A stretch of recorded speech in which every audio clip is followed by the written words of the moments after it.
La gente propone, Marcela. La gente decide, Marcela. ¿No es este el asidero constitucional de la Ley de Seguridad Nacional? ¿No sería esta,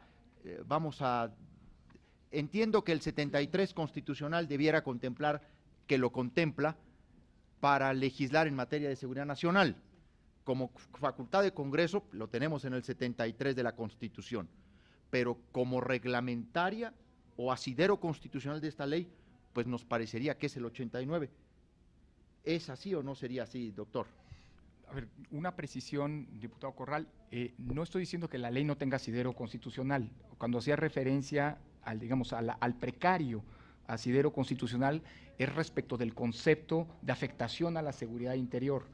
La Constitución, que es lo que hace, lo que intenta desarrollar la propia reforma legal. Es decir, la Constitución, y lo reconoce la propia propuesta de reforma, se distingue tiempo de paz, tiempo de guerra para otras finalidades.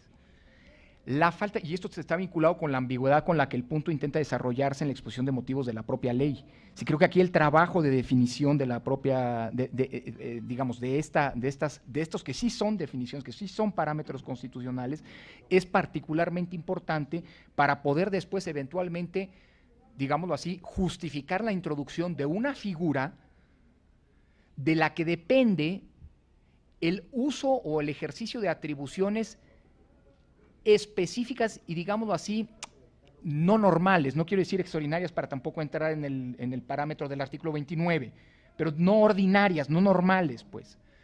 Me queda claro lo que dice el 89 y me queda claro la potestad para el propio legislativo. Mi preocupación, insisto, es en la creación de esta zona gris que no queda muy clara. Esa es la falta de asidero constitucional a la que intentaba hacer referencia, es precisamente a propósito del concepto, que es el concepto de afectación a la seguridad interior, del cual, digamos, que la propia iniciativa no construye, ahí sí, me parece, exhaustivamente, a partir de los que sí son los asideros constitucionales, que es tiempo de paz, tiempo de guerra y, déjenme decirlo también, el artículo 29 como situación de suspensión de derechos. Si yo creo que allí tendría que trabajarse de manera mucho más fina para evitar, insisto, interpretaciones a propósito de constitucionalidad de la norma que es objeto de análisis, de este concepto que no es nada más un concepto retórico, o sea, no es una expresión retórica, sino que es una expresión respecto de la que se deriva, un acto preliminar que supone la declaratoria respecto del mismo, en torno al mismo. Es decir, hay necesidad de una declaratoria de afectación a la seguridad interior y que tiene además ciertas consecuencias derivadas de la declaratoria en cuanto tal. Es decir, no es nada más decir, o sea, no es nada más una cuestión, digamos, lingüística, es una cuestión de un estado en específico, de una circunstancia en específico, que me parece que en los términos actuales tiene que justificarse mucho mejor para poder, insisto, porque la cuestión, el vínculo, la derivación constitucional no es inmediata. Vamos a escuchar ahora a la diputada Claudia Ruiz Massieu y inmediatamente al diputado Humberto Lepe Lepe y luego al doctor Córdoba. Gracias, diputado presidente. Doctor Córdoba, muchas gracias por su exposición. Yo dos preguntas muy breves. Primero, al igual que usted plantea, pues los diputados de esta comisión aspiramos a construir una ley que, digamos, trascienda la coyuntura. Digo, haciéndonos cargo, como usted, de que la coyuntura justamente ha puesto de manifiesto las debilidades y las carencias, pues del andamiaje constitucional incluso que tenemos para enfrentar pues situaciones como las que enfrentamos. Pero justamente el punto es tratar de trascender esta coyuntura y dotarnos de una ley, dotar al país de una ley que pueda hacer, ordenar la tarea de las distintas autoridades en esta materia. Y en ese sentido, yo creo que es pues muy pertinente recordar que también estamos hablando en esta ley de las facultades de inteligencia que tienen distintas autoridades, y es un poco un tema que ha estado perdido del debate público, pero que a mí sí me gustaría tocar, porque queremos referirnos a aquellas facultades de inteligencia que, digamos, en el curso normal del desarrollo de la vida del Estado democrático, tienen muchas autoridades y a mí me gustaría preguntarle, en su opinión, digamos, en estas, tanto en las situaciones, digamos, atípicas como en la norma, en el curso normal del desarrollo de la vida comunitaria, ¿cómo visualizaría usted la construcción de esos controles dentro del propio Poder Ejecutivo? Es decir, de esas facultades que eventualmente debe o creemos que debe tener las Fuerzas Armadas y otras instancias, digamos, civiles, de inteligencia, controles dentro del Ejecutivo, por ejemplo, la relación entre el poder, las Fuerzas Armadas y el Ministerio Público, o la participación también del legislativo en un posible control cotidiano de del ejercicio de estas atribuciones, y la participación, en su caso, del Ejército en el proceso de judicialización y de persecución de los delitos,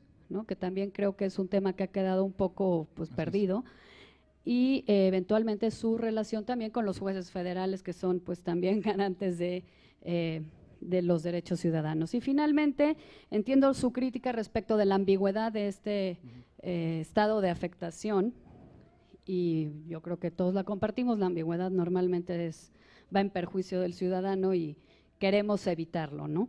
Pero mi pregunta es, si hay parámetros internacionales o en la Corte Interamericana de Derechos Humanos, en el Pacto de San José, en fin, de qué situaciones, por llamarlo de algún modo, justifican la suspensión de garantías, y nosotros no estamos en una situación que justifique esa suspensión de garantías, entonces, ¿qué procede? Porque eso es justamente lo que estamos tratando de construir.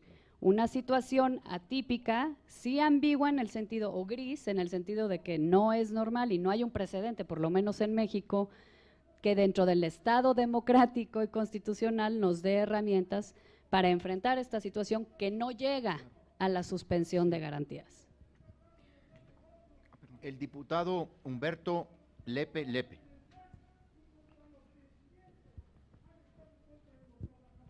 Buenos días. Primero, celebro encontrarme en esta sesión de la comisión, en este programa de audiencias públicas con el propósito de estudiar, analizar y dictaminar finalmente una ley de seguridad nacional. Y reconozco su participación, doctor Córdoba, sobre todo porque en nombre de su instituto nos concientiza del uso abierto de las Fuerzas Armadas, de los grados de paz, de la falta, porque así lo puntualizó, de base constitucional, pregunta que me antecedió aquí el diputado Corral, normar el papel del ejército como policía en las calles.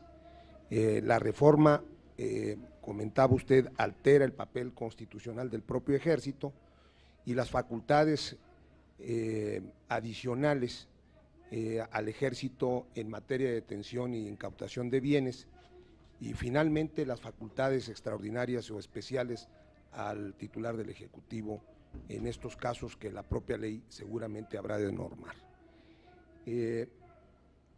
Creo que no es tarde el análisis y discusión de una ley de este tipo, porque en el pasado no estábamos en esta circunstancia. Hoy, lamentablemente, en gran parte del territorio nacional, las bandas criminales están apoderadas de las carreteras y de varias regiones del país donde la gente ya no puede convivir en paz.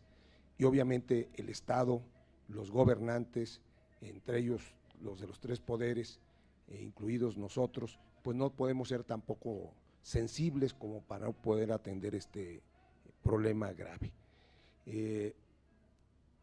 Yo le agradezco porque esto nos va a servir en las decisiones que habremos de tomar próximamente dentro de la propia Comisión de Gobernación y finalmente en el Pleno de los Diputados.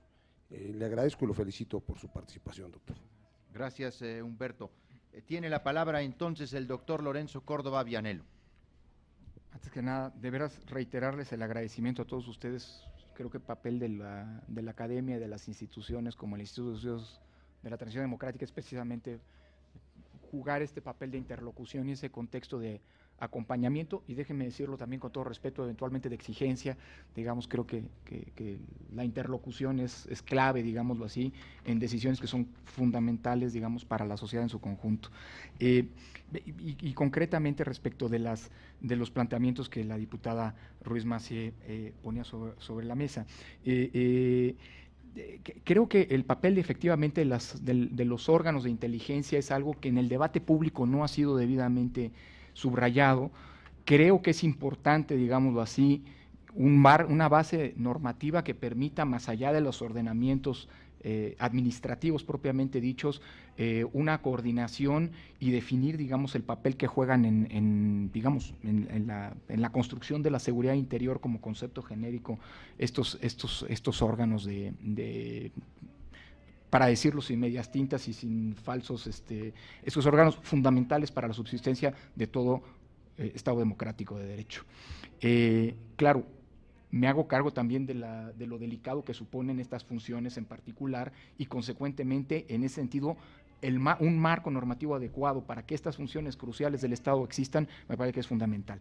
Hay una preocupación que si se me permite, digamos, reiteradamente se plantea en el texto de la propuesta de reforma y que de todos modos no está claro, y en todo caso convendría aclarar para evitar cualquier tipo, digamos, de mala lectura en el texto de la exposición de motivos, y es el que tiene que ver con digamos, las pruebas que eventualmente, o los hechos, los indicios, en fin, los elementos digamos, de hecho, que como producto de las labores de inteligencia, que en el caso, y eso hay que celebrarlo, ¿no?, que en el caso, digamos, creo que esto es algo que hemos venturosamente inoculado en el debate público, que en el caso, por ejemplo, de intervenciones o afectaciones a las propias garantías requieren de una declaración judicial previa. Digamos, creo que en este sentido la reforma constitucional, digamos, es bien recogida por la propuesta de reformas.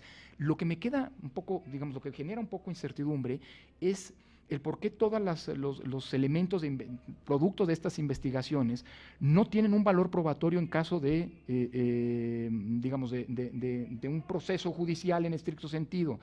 Es decir, entiendo que hay elementos que la propia seguridad nacional, que la propia confidencialidad de la información implicaría, digamos, manejar con cierta cautela.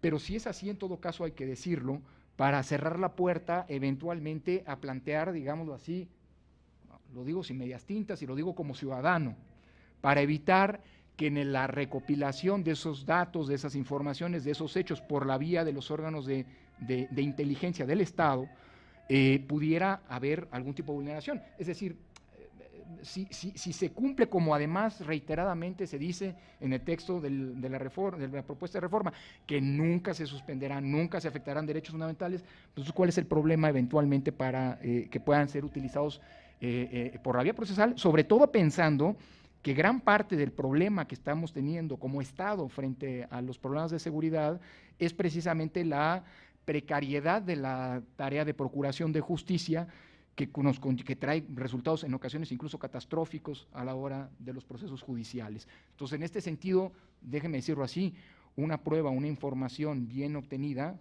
no veo por qué no tendría que ser utilizada en juicio, garantizando la confidencialidad de los elementos y demás, ¿no?